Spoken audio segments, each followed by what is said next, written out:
भारत में संवैधानिक लोकतंत्र है और उसके तहत जनप्रतिनिधित्व कानून के तहत राजनीतिक दलों का पंजीयन चुनाव आयोग करता है और पंजीयन के साथ ही चुनाव आयोग जो है, जो जनप्रतिनिधित्व कानून की धारा 29(1) है, 29(a), उसके तहत पार्टियों का संविधान भी पंजीकृत करता है और पंजीकृत राजनीतिक दलों के संविधान में जो है उनके संगठन चुनाव की प्रक्रिया निर्धारित रहती है।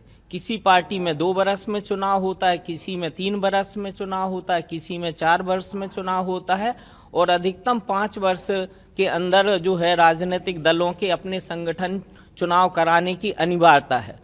और चुनाव कराने के बाद जो संगठनात्मक स्तर पर जो राष्ट्रीय अध्यक्ष, राष्ट्रीय पदाधिकारी और पंचायत कमेटी से लेकर राष्ट्रीय कमेटी तक जो परिवर्तन होता है, उसमें जनप्रतिनिधित्व कानून की धारा 29(a) उपधारा 9 के तहत चुनाव आयोग को सूचना देना होती है।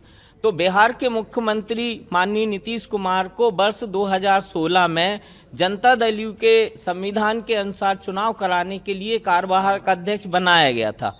तो उनको कार्यवाहक अध्यक्ष के रूप में 6 महीने के अंतर जनता दल यूनाइटेड के संविधान के अनुसार चुनाव कराना थे।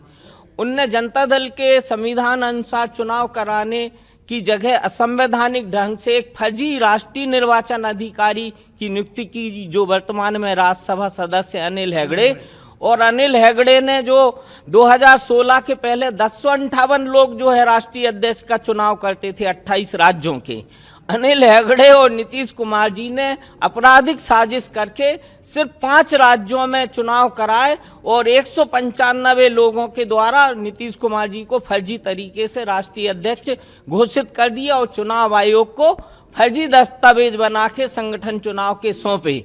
और वो फर्जी दस्तावेज जो सौंपे वो एक आपराधिक कृत्य दंड प्रक्रिया संहिता के तहत।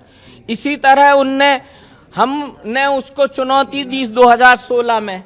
उसके बाद इसी तरह से उसी फर्जी राष्ट्रीय निर्वाचन अधिकारी ने 2019 के चुनाव कराए, उसको भी हमने चुनौती दी चुनाव आयोग ने। और 22 के तो अभी चुनाव की सूचना उनने चुनाव आयोग में नहीं दी है। तो 16 फरवरी 2023 को हमने जनता दल के जो असंवैधानिक जो चुनाव हुए हैं उनको चुनौती दी, जिसपे माननीय उच्च न्यायालय दिल्ली ने 17 फरवरी को सुनवाई करके जो है निर्वाचन आयोग को अपना पक्ष रखने बुलाया है।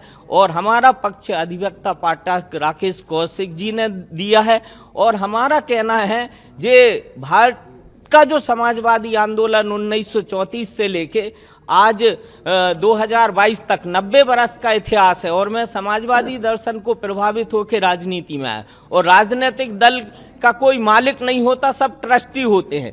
ये देखिए आपने चैलेंज क्या किया है कोर्ट में, जो उनकी नियुक्ति थी उसको चैलेंज किया है? उनकी पूरे जो राष्ट्रीय अध्यक्ष के रूप में जो उनकी नियुक्ति थी वो असंवैधानिक है, उसको रद्द करने की मांग की है। और अभी 19 के और वर्तमान जो चुनाव प्रक्रिया है उसको निरस्त करके पुनः संविधान के अनुसार चुनाव करने की हमने मांग की है। पार्टी के कितने लोग आप लोगों के साथ?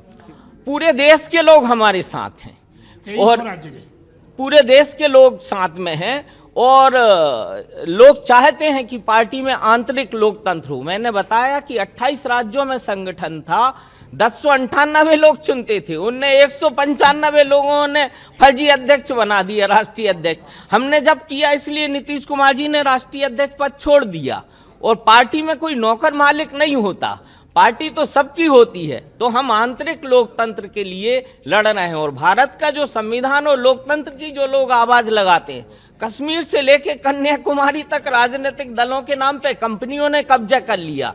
तो देश के संविधान और लोकतंत्र को बचाना है तो पार्टियों में आंतरिक लोकतंत्र हो।